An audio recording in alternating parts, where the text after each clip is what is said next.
Today, Renee will share with us the story Lazy Lips. This story is from Vinyl Cafe Diaries by Stuart McLean. Renee White.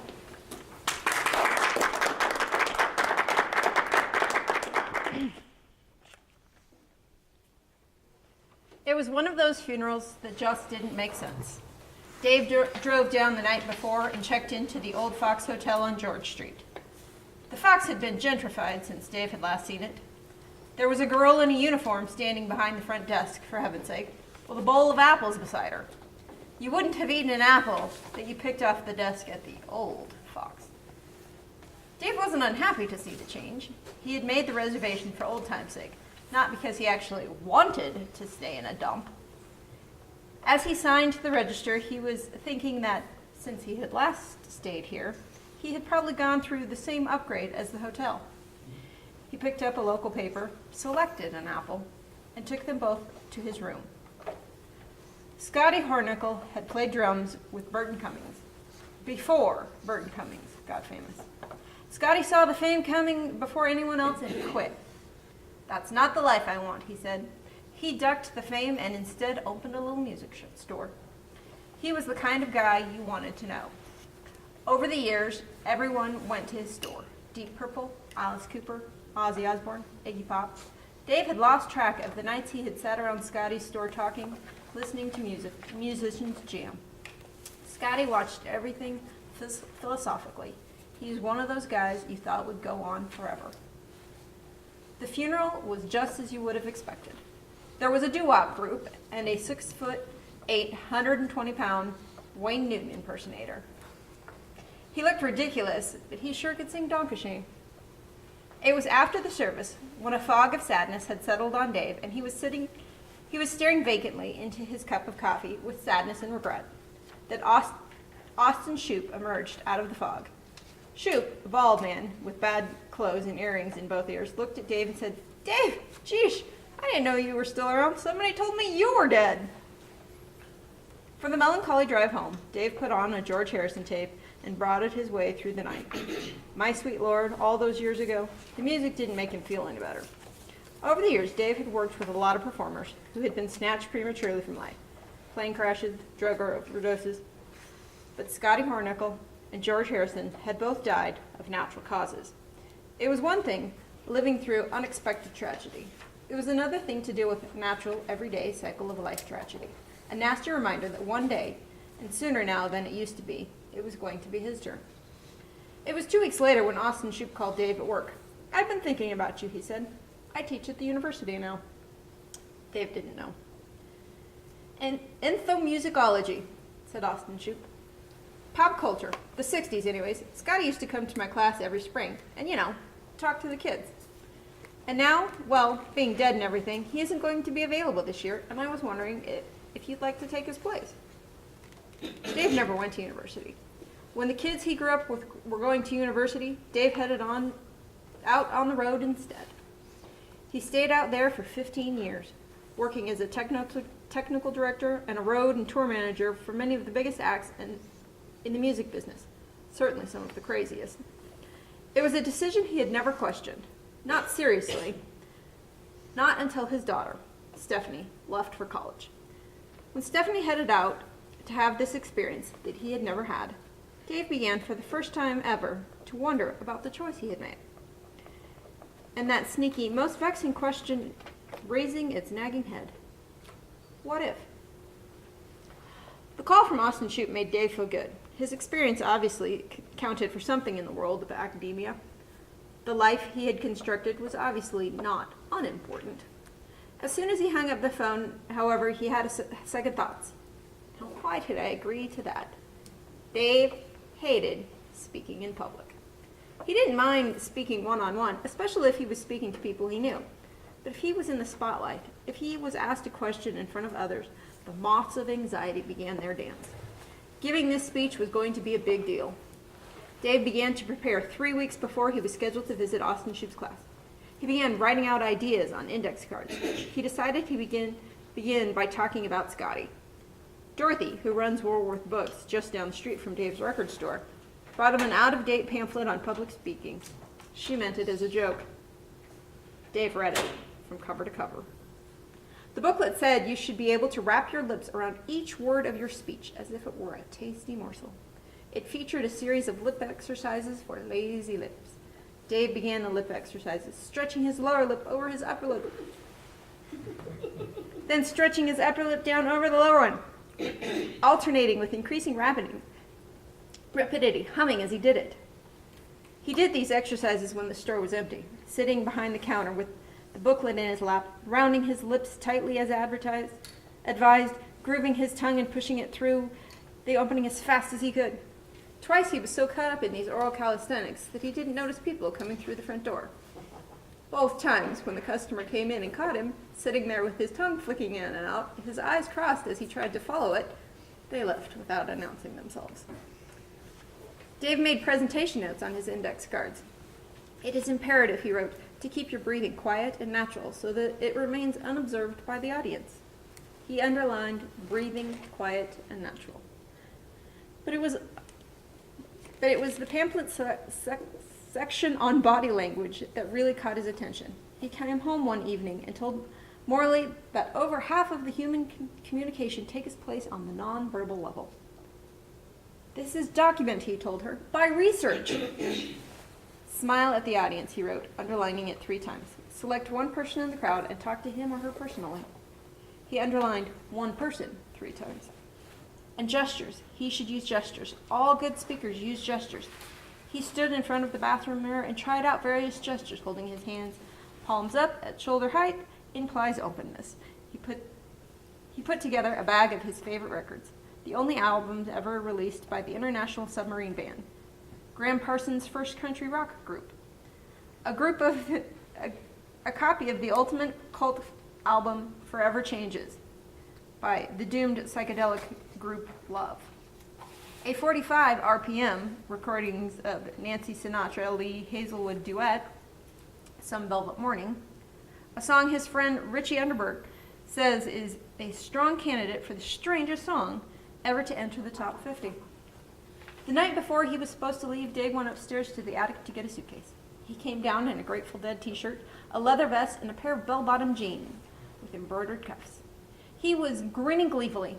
The pants were not done up at the waist because, well, they couldn't be done up at the waist.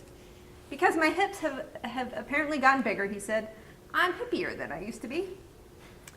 He didn't look hipper than he used to be. Morley stared at the fleshy lumpiness of Dave's belly hanging over his jeans. She was thinking, I remember those jeans. But she looked so distressed, so horrified, so defeated, so beyond speech that Dave didn't wait for her to say anything. I'm just joking, he said uncertainly, but he wasn't joking.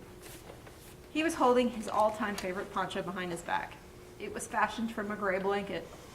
Seriously, he said, how do you think I should dress for this? Like an adult, Morley said. The night before his speech, Dave stayed up until 2:30 in the morning, copying onto paper everything he had written on the back of his index cards. He wrote instructions in the margins, breathe, smile, gesture. When he finished, he carefully numbered each page so he couldn't mix them up. Dave arrived on campus 4 hours before he was scheduled to give his talk.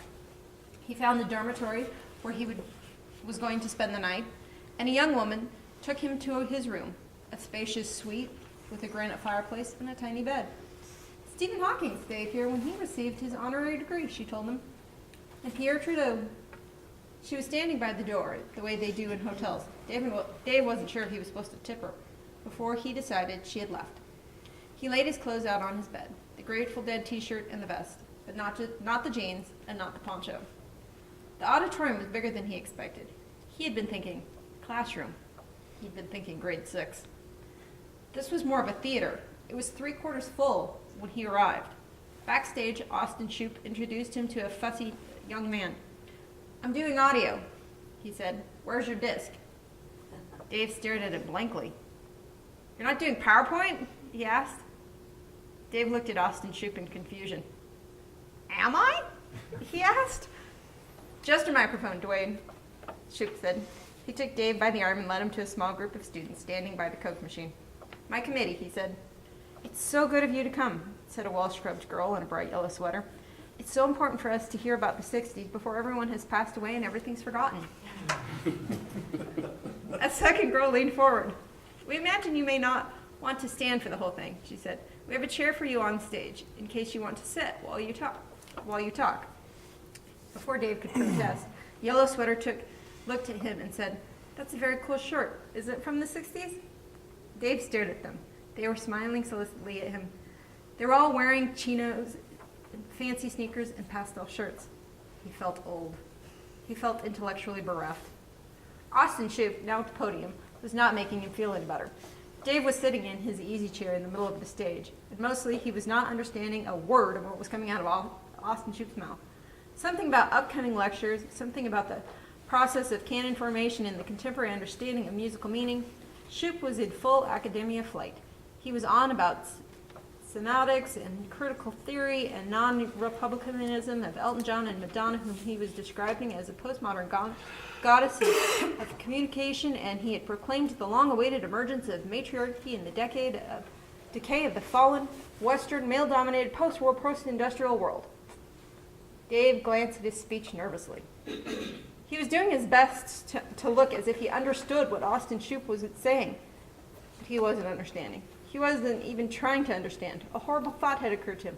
What if, when it was his turn, he went to the lectern and froze? What if his mind went blank? What if he got to the podium and opened his mouth and nothing came out? It had happened once to his son, his own flesh and blood.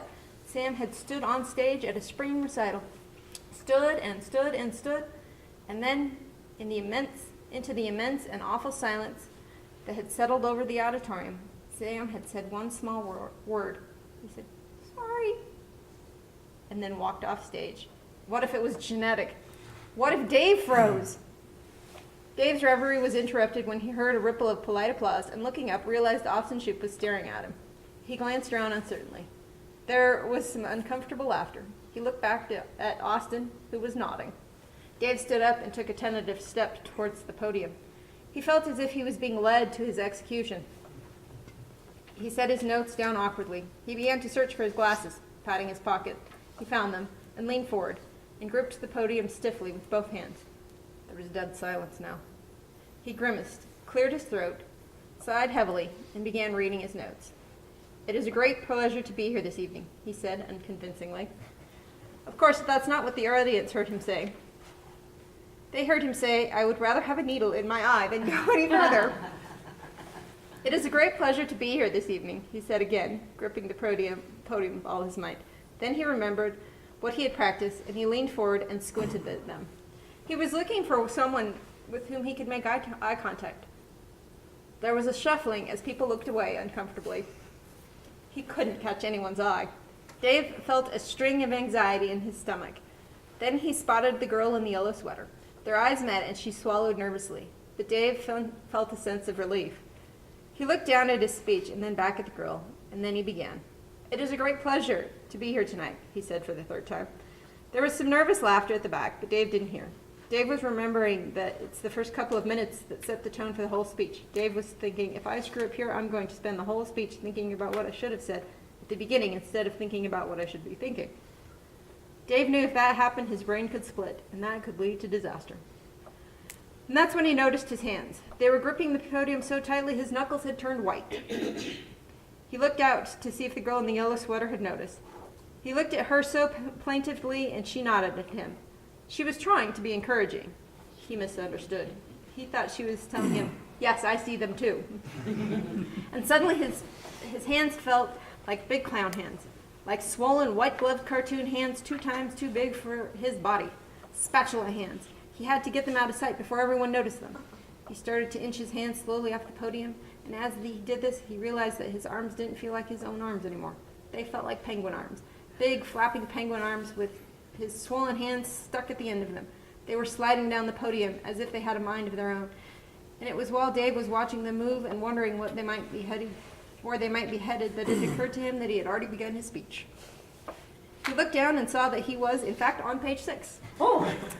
Words had been, and in fact still were, coming out of his mouth, though he had no idea whatsoever what he had been saying. He had been too busy thinking about his spatula hands to pay attention. And now he heard himself talking, and his voice sounded peculiar to him. It didn't sound like his voice. It sounded like someone doing a not very good imitation of his father. That was when he noticed he had reached the bottom of the page. He turned the paper over quickly so that no one would notice his big fat cartoon hands, and he began reading at the top of the other side. He was a third of the way down before he realized that he had been there before. He had turned back to page 5 instead of ahead to page 7. He said, sorry, flipping the page over and starting page 6 for a second time. He did not notice that he had done what he had done because he was too busy looking for the girl in the yellow sweater, who had stopped nodding and began to frown. That was when Dave remembered what he was supposed to be doing with his hands. He was supposed to be making gestures. Where are my hands anyways, he thought, and began to pat himself down, looking for the hands the way you would look for a pair of glasses. And he thought, isn't that silly? At that precise moment, his mind clicked over.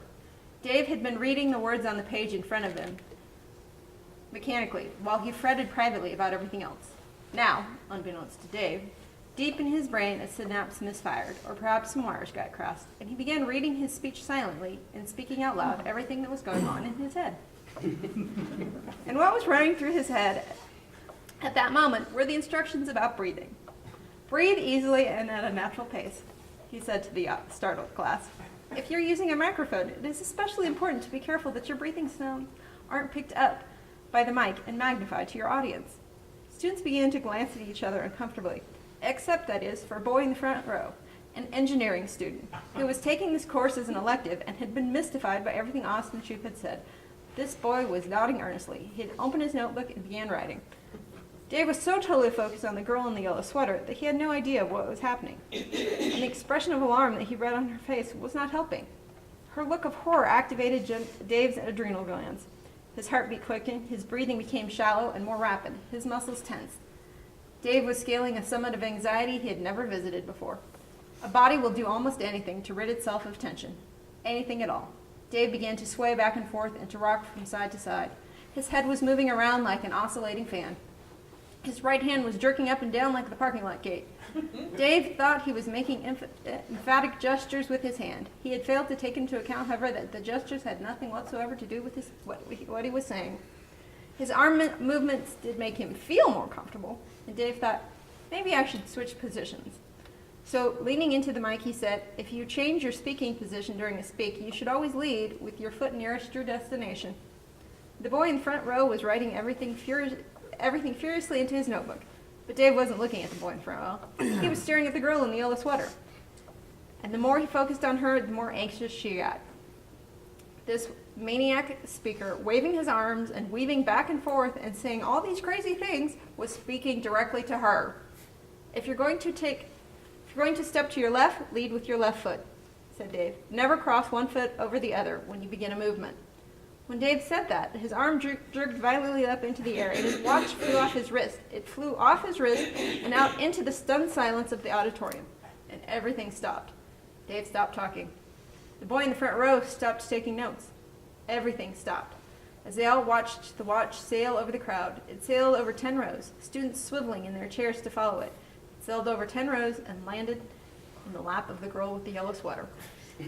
She screamed in horror.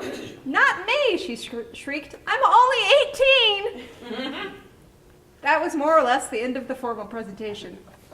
After people settled down, of course, and the girl in the yellow sweater had been led off to the counseling offices, after some semblance of order had returned to the hall, Austin Shoup suggested that Dave might agree to answer questions. Dave nodded, and a hand shot up in the air. It was the engineering student in the front row. Excuse me, sir, he said, flipping through his notes frantically. Which leg did you say to lead with?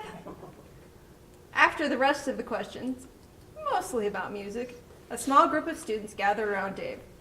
A young man with a soul patch wearing army surplus pants and a V-neck blue sweater looked at Dave and said, "That was incredible, man. Do you want to go out for a beer?" A beer was just what Dave needed. They went to the student pub, and then about 10 of them went back to the boys' room because he had a turntable, and they wanted to hear the records that Dave had brought. Dave more or less gave them the talk that he meant to give them in the auditorium, except this time without his notes, this time without worrying about his hands. The kids would have stayed all night, but sometime after midnight, Dave got overwhelmingly tired and left the album with them and went to bed. Get them to me in the morning, he said. The next day, Dave woke up early and went for a walk across the campus to the river, where he watched the scullers practicing in the smoky morning mist. He sat on the bank and felt glad he had come. Even though the speech had been a disaster, talking with the kids afterwards had been nice. He'd been surprised to learn that none of them were musicians. Most of them were taking Austin Shoup's courses in elective. They were just normal kids getting ready for normal lives. It made him feel good that they wanted to know what he had to say and what he had done with his life. It made him feel good that they saw value in his experience. He liked the kids, and he liked that they were interested in things. He was glad that Stephanie had decided to go to university. If she was meeting kids like this, she was going to be okay. And he was happy with his choice too. He had done what he wanted to do. He got on the train to go home just before lunch. For the first while, he sat quietly and watched the country rock by, the highways, the towns, and the rivers and some old mills. He waved at some kids on their bikes by a level crossing. He bought a coffee when the porter came. And then he opened his briefcase and pulled out his Discman. He put on his headset and slipped in a homemade Beatles CD. Both John and George were gone, but Paul is still here, and he's doing the one thing he could do. He was still singing. Dave turned up the volume. Now Scotty Hornuckle was gone too. Dave shook his head. They'd sure had some good times together, laughing, carrying on, doing what they did. He turned the music up loud. So what if it deafened him? It made him happy, like it had so many times before.